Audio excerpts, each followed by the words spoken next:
Thank you.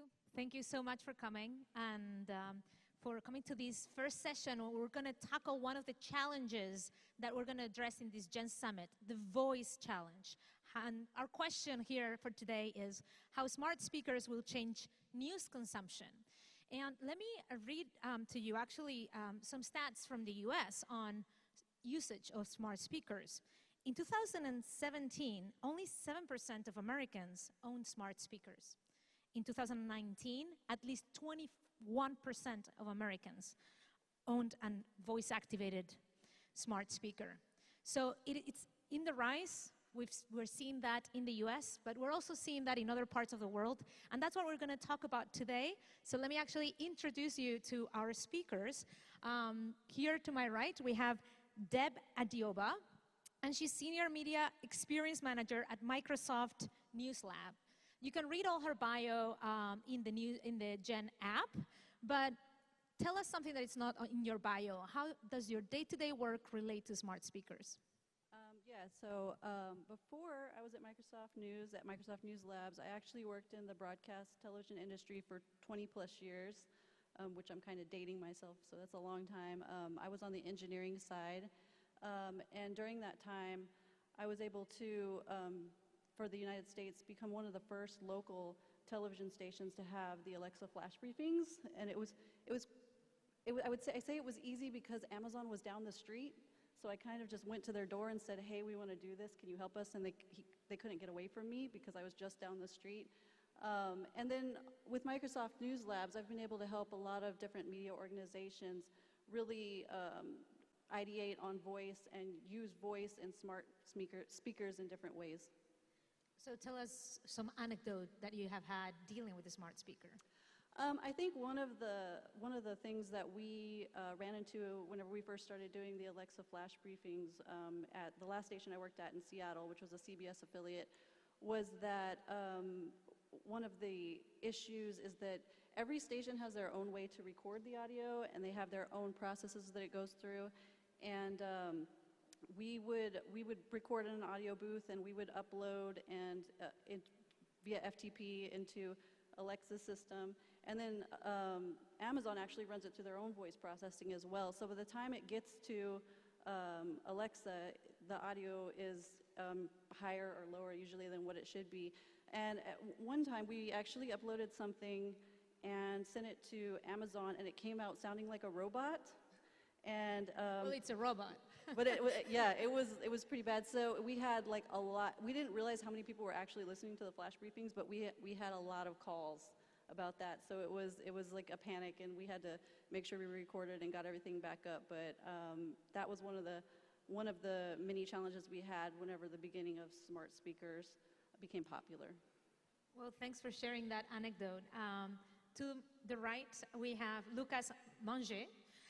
He's Deputy Director at France Info. Before, he was a war correspondent, so this is a pretty new job in the past couple of years. Tell us how your day-to-day is related to smart speakers. Well, my day-to-day work is very exciting. I joined France Info, as you said, 2 years ago, after 15 years as a reporter, mainly on foreign issues. And honestly, I had absolutely no real interest in the way my stories were listened, viewed, or read. My only concern was to get money to go to Baghdad and to have the approval of my boss. So now it's a very different job, and it's France Info is a 30 years old radio, first news radio in France. 3 years ago, it became a TV, also France Info TV. It's a very important website. It's the first news website in France. And it became also a radio on smart speakers since 18 months. It's a huge challenge for us. We have every day on the old radio 5 million listeners a day, and on smart speakers 1.2 million a month. So it's becoming huge. So Lucas, you're going to tell us more about France Info later. Yeah. But let me ask you a question first, which is any anecdotes you have with smart speakers? Yeah, a few months ago, I asked a young journalist in the newsroom. We had a technical problem on the smart speakers, and I asked him to do something specific to be able to broadcast our flash on Amazon and Google. And he was with his phone in his hand, and he told me, no way, I'm not working for what we call the GAFA in France, the FANG. Google, Amazon, Facebook, and so on. And I told him, why? He said, because I don't want to work for those companies. So I asked him, but a few years ago, would you ask yourself if you're working for a Sony radio receiver or a Brandt radio receiver? And that question was interesting. I mean, the question of this young journalist, because it opened for me a huge question whether we would be able to work and how we will be able to work for this new world. It's frightening, even for young people in newsroom. It's also very interesting, of course, and exciting. And that's why I'm here, because we need to share our experiences. Great. And last but not least, in the far right, at least in this table, we have John Saroff, or I don't know how it's the New York accent. John Saroff is his CEO of Chartbeat. John, Chartbeat is well known probably by most of you because you're using it to track who reads your articles in real time, but how's your day-to-day job related to smart speakers? Well, thank you, Mar. I mean, it's actually quite an interesting challenge for us. We are mostly known for what we cover on the web and on apps, but increasingly, many of our customers, including folks like France Info, folks who are traditionally in the radio business, folks who are traditionally in the television business, and even folks in the traditional print business, as well as digital-first properties, are asking us for advice about audio. Right? Audio has become just such an important part of the way media companies engage their users. And we've actually built functionality into the Chartbeat product to be able to track not yet smart speakers, but audio listens. And for us, it also is another opportunity to engage with FANG and the platforms, right? So much of this stuff is controlled by specifically Amazon and Google, and it's another very interesting opportunity for us to help our customers engage with those companies in a thoughtful way. And do you have a smart speaker? Do you have any anecdotes? I have an anecdote. Actually, Sebastian, the audio guy, has my anecdote. So Sebastian, would you play the clip?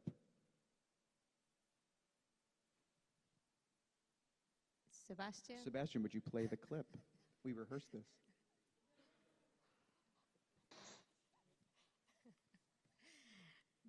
Nicolas. The clip. Can somebody we play? practiced this like 3 times. We were hoping Sebastian would be the keyword. Maybe you I have to see say him on the something keyboard. else. Can you guys play an audio back behind? If they can, well, I will also share that actually one of the earliest engagements we had at Chartbeat was we actually built a hack in the Chartbeat lab where you could ask Alexa, Alexa, how many concurrents does my top story have? And we did this in like 2015. So if any of you ever, I think it's my engineers will probably kill me for letting you know that this exists, but there is a Chartbeat Alexa integration. All right, so that was my, one more time. Alexa, play Yellow Submarine by the Beatles. Okay, that is my 4-year-old daughter, Lucy. And one of the most terrifying things about Alexa is that she listens to everything you say and everything your children say. And that was Lucy last night while I was on the plane asking Alexa to play her favorite song, Yellow Submarine by the Beatles. And the thing that strikes me about that, and the reason that I play this for you, is because these things are not technology to people under the age of 10. They are environment, right? Lucy will never know a world where she cannot ask a machine in her home to on-demand play her favorite song. And I think that was the eureka moment for me with smart speakers. The eureka moment wasn't seeing the data. The eureka moment was when my child, became incredibly comfortable with asking for anything. And that was my delayed anecdote, but yes.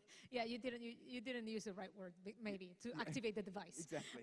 So we have around 20 minutes to go over some of their experiences in their companies with smart speakers. And we also are going to have a Q&A, and we are going to open it up to questions. So you can start thinking about your questions while we listen to them. Actually, we're going to start with Lucas to hear a bit more about how do you create content at France Info and the challenges of smart speakers in a language that is not English, which is French.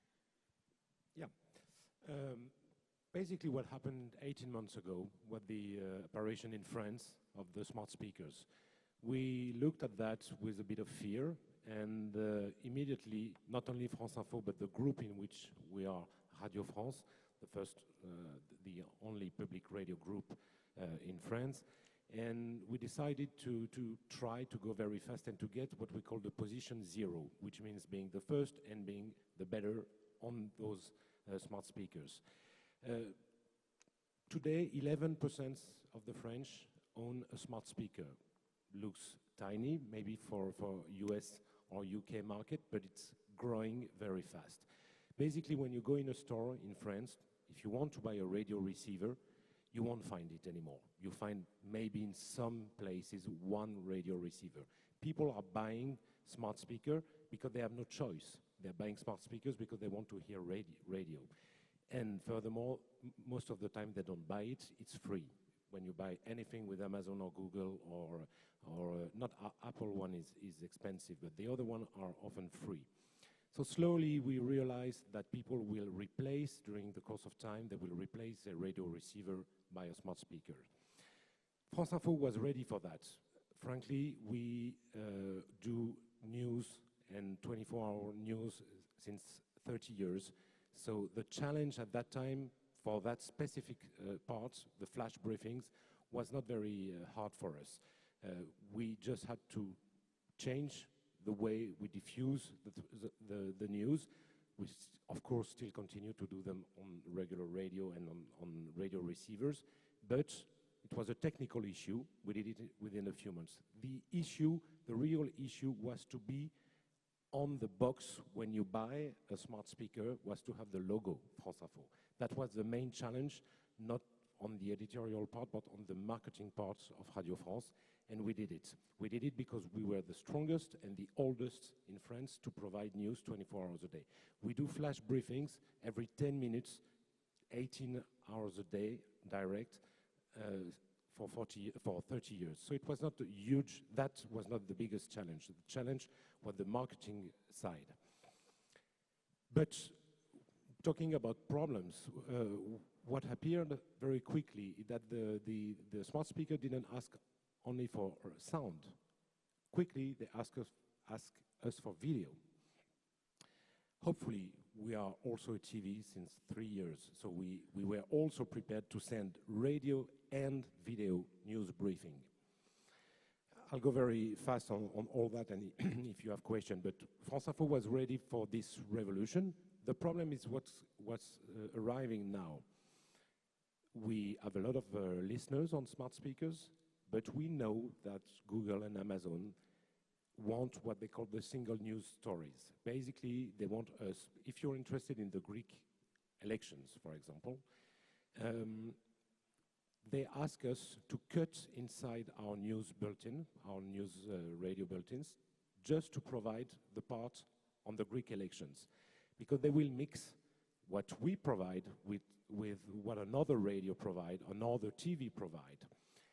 That is the biggest issue for us today because we don't know how to fight that. We can't do that, and we won't do that. We will never cut inside our news bulletin. A news bulletin is not, it's an editorial thing. There is a beginning, there is an end, there is a middle, and there is an angle. And the person who is writing this news bulletin has something to say about the news in the world. If you talk about the Greek election after something or before something, it has a sense. So we don't want to do that. But at the same time, we know that they will do it. If we don't cut ourselves, they will cut inside our news bulletins to get the single news stories. Just one phrase. The issue, one of the issues for us, is to stay the owner and the publisher of the news we provide. They say the people are their own publisher, which to my opinion is not true.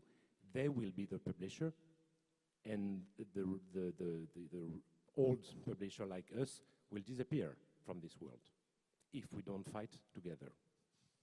Great, thanks for sharing that experience from a content producer. How about tech company, the tech company side? What's the experience of Microsoft? John, could you pass us the clicker Deb, the floor is yours. So Microsoft actually has a lot of different services that are applicable to voice services. We call them speech services. Basically the same thing, we just use the word speech. But some of the things that we offer are speech to text, text to speech, speaker recognition, and speech translation, which are all applicable technologies that can be integrated into a smart speaker. I was waiting for my slide to change and then realized I change it. So speech to text is something that can be really beneficial to reporters, because what it does is it will, you can basically record a speech or any sort of audio, and it will convert it into a transcript, which I think that a lot of reporters have sat through many hours of press conferences and wish they had something like that, where they could just put the audio in and get the transcript out. And then it's searchable as well. We also have text-to-speech, which is basically where we can take text, any type of text, and turn it into speech. We have standard voices that are already available 49 different languages that can be integrated directly into your applications. We also, one of the coolest things we're doing is we have neural text-to-speech, which is where we can actually take somebody's voice and synthesize it so it sounds exactly like the person you're trying to, yes. I don't even, I looked at your face and I'm like don't, but it's very cool, because in that way with your smart speakers, you can actually choose who you'd like to read the news back to you. Like, so if you have a really important anchor or somebody who's very recognizable, you could synthesize their voice and they could read the news back to you in that way. And that's a customized voice. We also have speaker recognition, which is something that some of the smart speakers aren't very good at. Our technology is very good, of course. And so what it does is it recognizes the speakers after it trains on the speaker's voice model, and it also verifies that person's voice. And we also have speech translation, so we can translate speech into multiple languages. We have language detection, so it can detect, I think we have 49 languages it can detect. Don't quote me on that. 22. 22, yes. This is like, I told Mara, I don't have my glasses right now, so so I'm her glasses. please be kind to me. So it also transliterates, and it's bilingual as well. One of the coolest things we have right now is we have, in 2014, we introduced a bot called Zhao Ice, and Zhao Ice it has IQ, so it can answer questions that were modeled into the bot, but it also has EQ, and that's very important because you can have a human-like transaction with the bot. And we have first-party characters in 5 markets. The one that I'm used to dealing with is Zoe, because you can talk to Zoe. If you have a Facebook account, you can talk to Zoe. I actually talked to Zoe before I came to this panel, and I told her I had a panel to talk on, and she said I was going to do a great job. So I was very happy. She's very supportive, so I like her. And then we have also a lot of other third-party characters. And what Zhao Ice is doing right now is it's actually working to integrate in speakers right now in Japan. And I actually have a video that shows how it can give you pertinent weather information, as well as it works with a lot of your IoT devices, so it can, turn on your vacuum cleaner for you if you'd like. So, and I will play it. 小爱同学，我在，召唤小兵。找我吗？那什么，你觉得今天会下雨吗？上海今天的天气是多云，4度到12度，东风3级，没有雨，但还是应该穿暖和些。啊，不下雨就好。今天刚好有个面试。是吗？来，闭上眼睛，深呼吸，告诉自己你是最棒的。谢了，不过还是有点紧张。你没问题的，我给你放点超适合打气的歌怎么样？那不用了，不用了，和你聊聊感觉好多了已经。我会一直在的。哎，对了，明天天气怎么样啊？上海明天的天气是晴，6度到18度，南风小于3级，出去晒晒太阳最开心了。哎，出太阳好啊。对了，那个帮我把电饭煲设置成下午5点开饭吧。好的，你家电饭煲已设置为下午5点完成烹调。对，那个还有，别忘了让扫地机器人出来干活啊。OK， 石头扫地机器人，开始工作吧。谢了啊，拜拜，祝我面试成功吧。好，再见，加油。All right, so yes, so we have a lot of different speech services that can be applicable to smart devices, and we actually, with Microsoft News Labs, we work hand in hand with journalists and media organizations to come up with ideas, including smart speakers that can push the voice technology forward. Thank you, Deb. And John, tell us a little bit more Yes. about voice. Yes, so as the data guy, I brought the data. So as Mar said, you're looking roughly in English language markets at about 20% of folks having smart speakers. In French language markets, you're seeing about 15 to 20%. And in German language markets, about 18%. One thing that really surprised me, and I'm glad that Deb brought what she did, is that the penetration in China is actually very, very high, and also not controlled by Apple or Google. It's much more by Chinese tech companies, which was a surprise to me. Growth in the US has been tremendous. As Mar said, we're at about 70 million homes, and it's growing about 40% year over year. And kind of what Lucas was saying, I think for those of us over the age of 35, there's a temptation to say these are just radio receivers, right? I call them kind of clock radios for a digital age, and I was very reticent to buy one for my home, and actually I was given one for free, and now we have like 4 of them from both Amazon and Google in our house.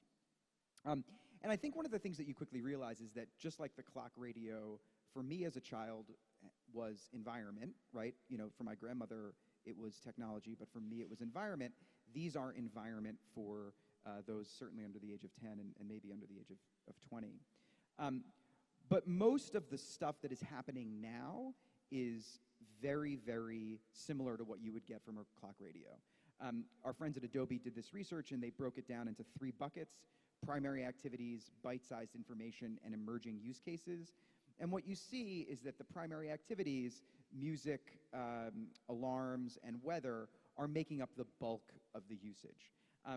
I think one of the things that the music companies have done very, very, very well is that they've figured out a way to tie their own revenue streams to the success of these devices. And one of my concerns for our clients is to make sure they do the same thing.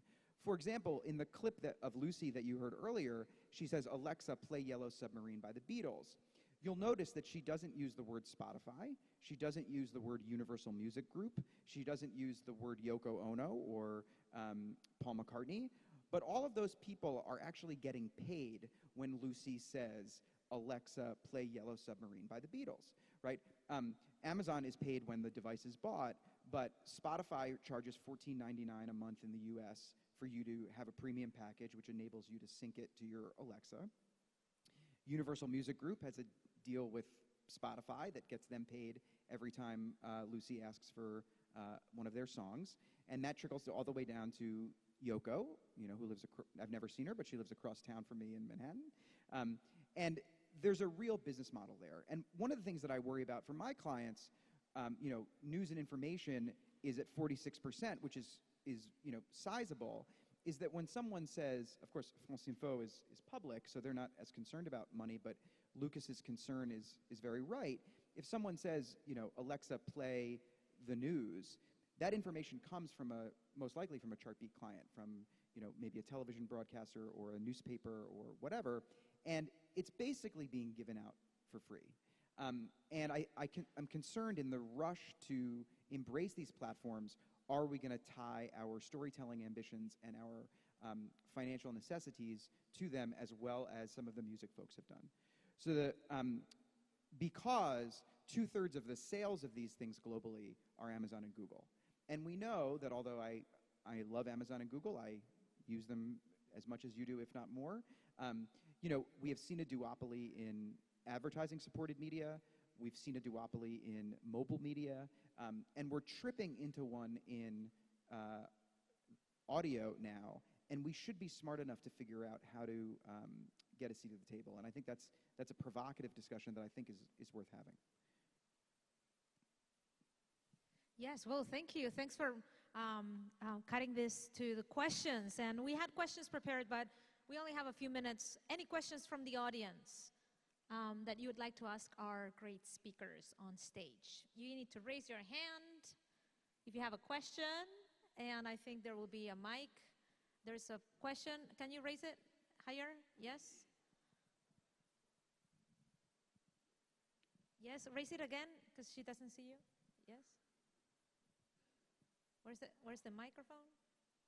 Oh, wait. Just yell it out. Yeah. It's an opera hall. It's got great acoustics.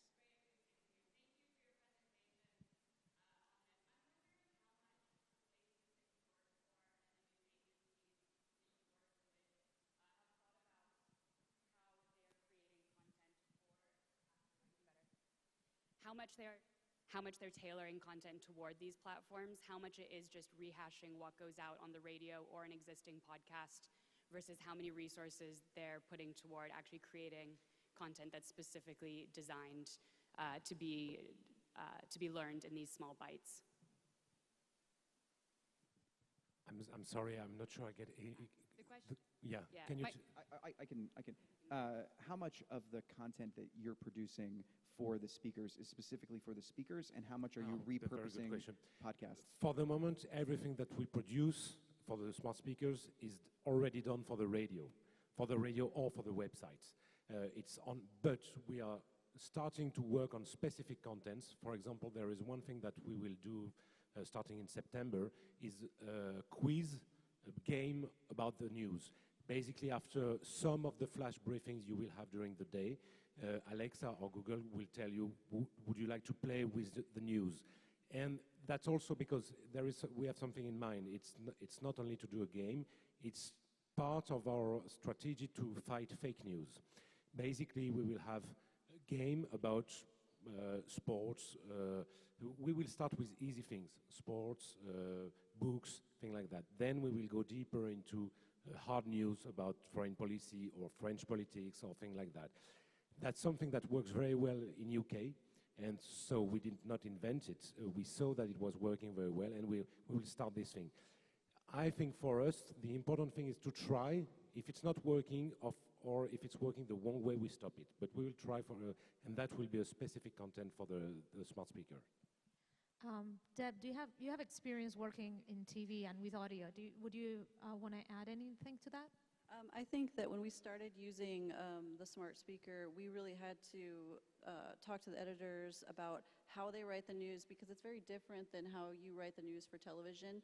It has to be shorter, basically, because I think one of the complaints that a lot of smart speaker users have is that the flash briefings are too long. And the other thing that we tried to do is we tried to put news into the smart speaker that wasn't necessarily headline stories, because then you end up having 5 headline stories from 5 different organizations right after each other. So we tried to have news that wasn't something that everybody was seeing. And we only have like a couple of minutes, so John, would you like to add any thoughts or any last thoughts on the challenges? I think they've got it. The 2 content producers on the stage were very good at answering that question, so let's get another one. Well, but like it has to be like super quick, because if Yes. not, we're gonna get kicked out. Microphone to one of the the gentleman, to get some diversity here. Thank you. Samuel Stolten. I'm a journalist at Euractiv in Brussels. I just had a question with regards to cybersecurity, bearing in mind the vast quantities of data that are actually taken in. How cyber secure are these devices, and how vulnerable are they to potential hackings? You should talk to my wife. She made me say, she said, if you're going to be on a smart speaker panel, you better talk about cybersecurity. You make a contract in the terms of service of these devices, as I believe, you make a contract that your data is going to go to the speaker providers. And I think that is a little bit terrifying. I mean, I think, it is a little strange to me that in addition to the, couple hundred strangers I just shared my daughter's voice with, that there is, my daughter's voice is being shared with, folks in labs around the world to improve these products. And I think that as users, we are going to have to reckon on an individual basis with how comfortable we are with that. As far as your hacking question specifically, I don't think, I'm certainly not well qualified to answer the vulnerability factor. I think that would be a wonderful question for folks from Amazon or Google. You guys Microsoft does not have any hardware in the space, right? We don't have any hardware or statistics. I don't have any statistics. Yeah, we don't. Yeah. There's nothing on that there. Great. Well, I think with that, there's people from Google in the audience, so maybe you can go later to ask them that question. Let me thank our speakers and join me in giving them a big applause for their great contribution.